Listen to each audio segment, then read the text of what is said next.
Hello guys, welcome back to Lakshya Siddhi. This is Puneet Gautam again. 3.2 का question number 5 है ना। Question number 5 है क्या? हिंदी मीडियम वालों के लिए सिर्फ लैंग्वेज ही अलग होगी ना, प्रोसेस तो सेम होगा। यहाँ पे जो मैं क्या कहते हैं स्टेटमेंट लिखता हूँ ना, स्टेटमेंट यहाँ से यहाँ लिखते हैं वो है ना, वो हिंदी में लिखनी है बस। और क्या है इससे ज्यादा? बाकी सॉल्यूशन तो सेम होगा, या फिर उसका प्रोसेस तो सेम होगा सॉल्व करने का, कट करने का। थोड़ा ना वो इंग्लिश और हिंदी का कुछ। मैथ्स में भैया लैंग्वेज बैरियर तो है ही नहीं, यही तो फायदा है। तो हिंदी मीडियम वाले ज्यादा टेंशन मत लिया करो यार, भी चल है ना। और चलते हैं आगे आगे करते हैं क्वेश्चन, कोई टेंशन वाली बात नहीं है। चलो, what is the question? Question is it possible to have a regular fumble? Is it possible to have a regular polygon with measures of each exterior angle as 22 degree? कि भैया कोई ऐसा पॉलीगन बन सकता है क्या? कोई ऐसा पॉलीगन बन सकता है जिसका सारे एक्सटीरियर एंगल 22 डिग्री हो?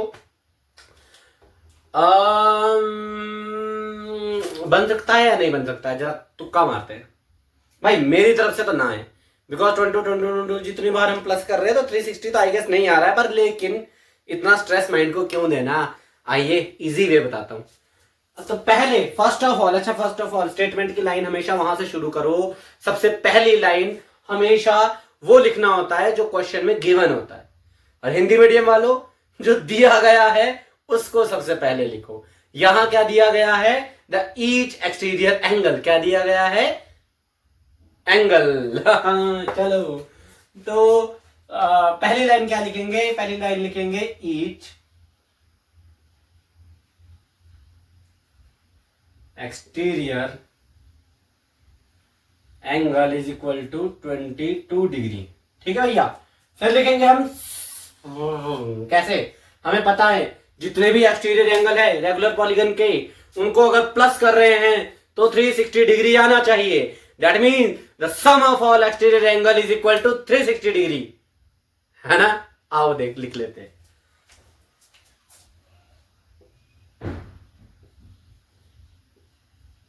सम ऑफ ऑल एक्सटीरियर एंगल, है ना, exterior angle is equal to 360 degree. जैसा मैंने पहले भी कहा था, 2 डिजिट आ चुकी है, 2 टर्म आ चुकी है, डिजिट नहीं। 360 एक टर्म है, 22 एक टर्म है। अपॉन करेंगे और अगर सीधा सीधा कट हो रहा है तो बन सकता है भैया पहले पॉलीगन। अगर सीधा सीधा कट नहीं हो रहा है, कोई डेसिमल में आंसर आ रहा है, तो नहीं हो सकता। सिंपल बात। Because number of sides calculate करनी है।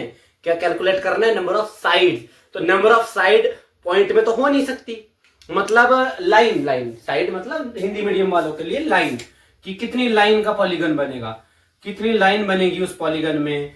3 4 5 6 7 8 9 10 कितनी से टोटल साइड बनेगी उस पॉलीगन में, ये कैलकुलेट करना है हमने। तो पॉइंट में तो वो साइड आ नहीं सकती, है ना। ये तो किसी प्रॉपर कट होने पर ही आएगी। तो इसको आगे फर्दर सॉल्व करते हैं, देखते हैं कि मैं सही था, मैंने पहले गेस किया था कि नहीं बन सकता। आप लोग बताना है कौन सही था। खैर, आगे sides of polygon is equal to, थोड़ा दूर लिखते हैं ताकि जब हम कट करें तो हमें एकदम क्लियरली विजिबल हो। आप अपनी नोटबुक में अपने हिसाब से लिखिएगा, मैंने थोड़ा नीचे लिख दिया बिकॉज यहां कट करेंगे तो ओवरलैप ना कर जाए, इस वजह से मैंने नीचे लिख दिया। आइए 2 से कट करते हैं। किससे कट करेंगे? 2 से। 11 2 22, सीधी बात। यहां होगा 2 1 2, 8 2 16, 80 आ गया। ले जी, ये तो यही खत्म हो गया। इसको अगर हम फर्दर डिवाइड करेंगे तो डेफिनेटली इसका आंसर जो है किसमें आएगा? पॉइंट में आएगा। So it is not possible to have a regular polygon with measure of each exterior angle as, जी हाँ, 22 डिग्री।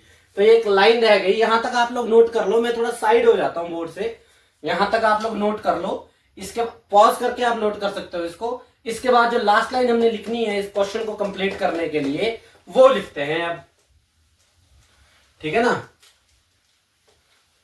लास्ट लाइन लिख देते हैं भैया। अच्छा एक चीज और, अटेम्पटेशन अगर मैं आपको बताऊं, अगर ये सारा आपने ब्लू पेन से लिखा तो आप लास्ट लाइन को ब्लैक पेन से लिख सकते हो, ब्लैक पेन से लिख सकते हो।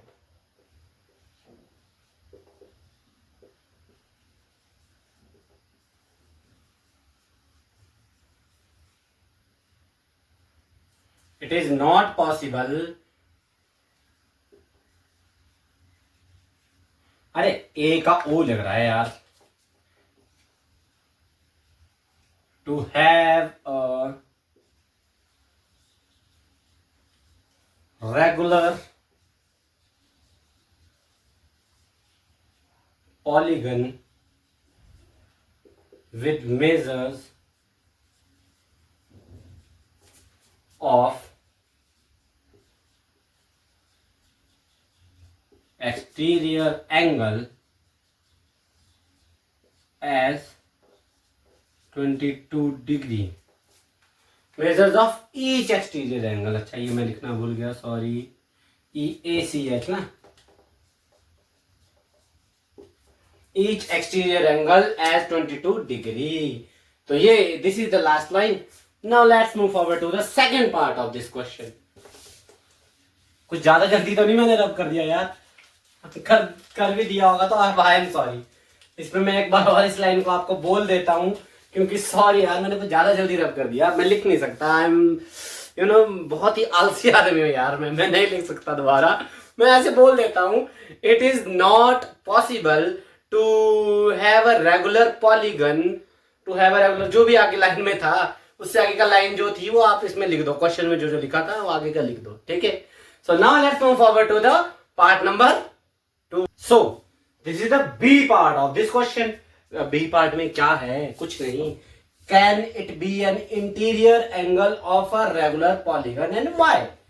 अच्छा जो 22 डिग्री पहले इन्होंने एक्सटीरियर एंगल दिया था, तो ये पूछ रहे हैं कि क्या, अब एक्सटीरियर एंगल तो नहीं हो सकता, तो हमने प्रूव कर ही दिया। अब ये पूछ रहे हैं कि चलो एक्सटीरियर नहीं हो सकता तो क्या इंटीरियर भी नहीं हो सकता, कि भाई कहीं से कहीं तोड़ मरोड़ करके इंटीरियर एंगल डाल दो, पर 22 डिग्री का कोई पॉलीगन बना के दे दो। लेट्स सी हो सकता है कि नहीं हो सकता है। अगेन वही है कि भैया लास्ट में जाकर अगर कट हो गया तो हो सकता है, नहीं हुआ तो नहीं हो सकता, दैट्स इट। हमने सिर्फ एक टैग लाइन को लेकर चलना है, हमने एक फाइनल स्टेटमेंट को लेकर चलना है, हमने किसी के दबाव में नहीं आना है, हमने सिर्फ ये देखना है कि अगर लास्ट में कट हुआ तो है, नहीं है तो ना सही, जय सिया राम, ठीक है। तो करते हैं इसको सॉल्व। अच्छा हाँ, सबसे पहली बात we have just sum of exterior angle, we have only sum of exterior angle, we do not have sum of interior angle, है ना। sum of interior angle का सम तो नहीं है, सम तो हमारे पास एक्सटीरियर एंगल का है, तो इस इंटीरियर एंगल से हमें उस पॉलीगन का एक्सटीरियर एंगल निकालना होगा। बट हाउ, कैसे, बड़ा इजी है यार, आओ मैं करता हूं। So we have a interior angle, सबसे पहले जो दिया है लिख दो, we have interior angle is equal to 22 degree. कितना है इंटीरियर एंगल? 22 डिग्री। तो भैया उसका एक्सटीरियर एंगल कैसे निकलेगा? Exterior angle is equal to 180 minus 22। हाँ, क्या इसका रीजन रहेगा? आप लिख के बताना जरा, क्यों मैंने 180 माइनस 22 किया। 50 बार समझा दी यही बात कि एक्सटीरियर एंगल कैसे निकालते हैं। तो इसका जरा माइनस कर लेते हैं, जरा आंसर देख लेते हैं। 10 माइनस 2 गए 8, यहां बचा 7, 7 माइनस 2 गए 5, और यहां बचा 1, 158 डिग्री। नहीं भैया, यहीं से आंसर हो गया वैसे तो, हालांकि we have to solve it, but यहीं से आंसर हो गया कि 360 कहां 150 से 158 से कट होगा यार। एक्सटीरियर एंगल निकला 158 डिग्री। अब sum of all exterior angle, sum of all exterior angle is equal to 360। दो टर्म आ गई, एक 150 एक 360। तो साइड्स अगर हमें निकालनी है, साइड्स इज इक्वल टू, ये हो जाएगा 360 अपॉन 158, भाई ये कैसे ही कट होगा, मुझे तो नहीं उम्मीद, पर चलो करके देखते हैं। 2 से करेंगे, ऑब्वियसली इतना लंबा चौड़ा तो हम नहीं जाएंगे। 7 2 जा 14, 1 कैरी हुआ, 9 2 जा 18, ये 180 था, हमें अभी पीछे ही देखा था हमने, तो वी हैव 180 अपॉन 79। ये तो कट हो ही नहीं सकता भैया ना, यही पॉइंट में आ जाएगा। इसको फर्दर सॉल्व करना होगा तो ये कट कर लेना, अदरवाइज ये नहीं होगा। लास्ट लाइन आएगी, it can not be, can it be an, it can not be an interior angle of a regular polygon, it can not be an interior angle of a regular polygon. I will repeat again, and मैं आराम आराम से repeat करूंगा। इसकी last line जो black pen से हमने लिखी थी वो वाली लाइन, कि it can be, it can not, it can not be an, it can not be an interior angle of a regular polygon. All good. इस y का आंसर तो यार अभी उसमें लिखना है, y क्यों नहीं हो सकता, बिकॉज इसका एक्सटीरियर एंगल कितना आया 158 डिग्री, तो इसका अगर हम सम करेंगे तो 368 डिग्री नहीं आएगा, आई एम सॉरी 360 डिग्री नहीं आएगा। That's it. So this is the question number 5। Now let's move forward to the question number 6। Now let's move forward to the question number 6। 2 part दोनों साथ में लिख दिए, क्यों, उसके पीछे का रीजन मैं बताता हूं। देखो पहली बात, मैथमेटिक्स जितना आसान कोई सब्जेक्ट नहीं है, आई एम सीरियस। हाँ ऐसा लग रहा होगा कि सर यार आप तो इतने बड़े हो, आपने तो पढ़ा है मैथमेटिक्स, तो आप ऐसा कह रहे हो कि मैथमेटिक्स जितना आसान कुछ भी नहीं है। नहीं, फैक्चुअल बात होती है मैथमेटिक्स में, तो मैं फैक्चुअली बात कहूंगा कि मैथमेटिक्स में अगर आपको लिंक करना क्वेश्चन आ गया, अगर आपको क्वेश्चन समझना आ गया, तो करना ही क्या है, सॉल्व भी तो करना है, या तो कुछ करके नहीं जाना है।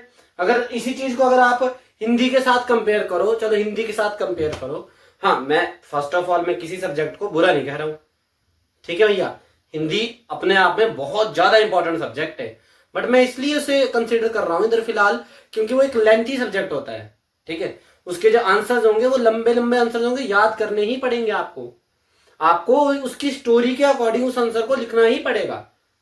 जैसा आपने पाठ या कोई स्टोरी या कोई पोम आपने उसमें पढ़ी है, बुक में पढ़ी है, आपको उसके अकॉर्डिंग उसका आंसर करना पड़ेगा क्वेश्चन का। तो आपको पोम या फिर वो स्टोरी याद रखनी पड़ेगी कि उसमें हुआ क्या था। मैथमेटिक्स कट करो 2 के टेबल से, 3 के टेबल से, 4 के, अरे 10 से ऊपर के टेबल से तो कट भी नहीं करते, 10 के नीचे नीचे के टेबल से कट करते। तो 8th में आकर अगर 10 तक के टेबल नहीं आते हमें, तो भैया तब तो बात ही क्या है। खैर मैंने ये 2 पार्ट इसलिए साथ लिखे, और मैं इतनी लंबी चौड़ी बातचीत मैंने इसलिए करी, इंटर रिलेटेड क्वेश्चन है दोनों आपस में। कैसे, आओ देखते हैं। मैं थोड़ा साइड से पढ़ूंगा ताकि आपको पूरा बोर्ड विजिबल हो, ठीक है। मैं पता नहीं फ्रेम में हूं या नहीं हूं, आई डोंट नो, बट लेकिन मैं थोड़ा साइड से पढ़ूंगा इसको। What is the minimum interior angle possible for a regular polygon and why. भैया एक ऐसा रेगुलर पॉलीगन बनाओ, या फिर ऐसा रेगुलर पॉलीगन बताओ, नहीं, रेगुलर पॉलीगन नहीं बताओ, मिनिमम इंटीरियर एंगल बताओ एक रेगुलर पॉलीगन का, minimum interior angle. Regular polygon क्या होते हैं, 2 लाइन से तो रेगुलर पॉलीगन बन ही भी नहीं सकते। रेगुलर पॉलीगन होते क्या है हमें पता है यार, नॉर्मल बात, डेफिनेशन में नहीं जाना। रेगुलर पॉलीगन है जिसके एंगल सेम है और साइड सेम है। तो सबसे ज्यादा अगर 2 लाइन, सिंगल लाइन में पॉलीगन नहीं बन रहा है, 2 लाइन में पॉलीगन नहीं बन रहा है, 3 लाइन में पॉलीगन बन रहा है क्या, equilateral triangle. What is the name of this, भाई क्या शेप बनी है यार, कसम से बिल्कुल प्रॉपर शेप बनी है इक्विलैटरल ट्रायंगल की। So equilateral triangle is the regular polygon. The minimum की बात की है, इसके तो सारे के सारे एंगल 60 डिग्री के ही होते हैं। तो भैया मिनिमम एंगल कितना है, 60 डिग्री। क्यों है, y का आंसर देते हैं, बिकॉज नहीं, इक्विलैटरल ट्रायंगल यार, हाँ इन तो लिख ही सकते हैं, इन इक्विलैटरल ट्रायंगल, देखो मैं यहाँ शॉर्ट फॉर्म में लिख रहा हूं क्योंकि स्पेस कम है सर के पास। In equilateral triangle all angles are in equilateral triangle all angles are 60 degree.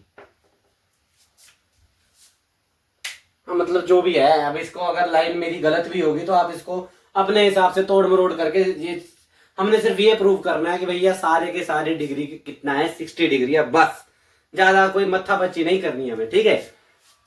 तो ये हो गया। अब चलते हैं, what is the maximum exterior angle possible for a regular polygon. Again regular polygon, equilateral triangle, उसका एक्सटीरियर एंगल कैसे निकालेंगे? हाँ जी, लीनियर पेयर। तो भैया लीनियर पेयर के लिए मैक्सिमम एक्सटीरियर एंगल ना, maximum exterior angle is equal to, किससे माइनस करते थे? अभी पढ़ा है पीछे, 180 माइनस 60। सर मिनिमम के लिए भी 60, मैक्सिमम के लिए भी 60। अरे इक्विलेटरल ट्रायंगल में सारे ही एंगल 60 है, तो मिनिमम भी वही होगा, मैक्सिमम भी वही होगा। इन दोनों को आपस में माइनस करेंगे तो मैक्सिमम एक्सटीरियर एंगल आएगा 120 डिग्री। क्या आया? The maximum exterior angle possible for a regular polygon is 120 degree. तो this is it for the question and this is it for 3.2 I guess. Now अगर 3.3 इस एक्सरसाइज में है तो हम 3.3 की तरफ चलेंगे, अदरवाइज हम 4th यूनिट की तरफ चलेंगे। सो नेक्स्ट वीडियो में देखते हैं हम कि हम 3.3 लेकर आते हैं या 4th यूनिट लेकर आते हैं, ठीक है। So for now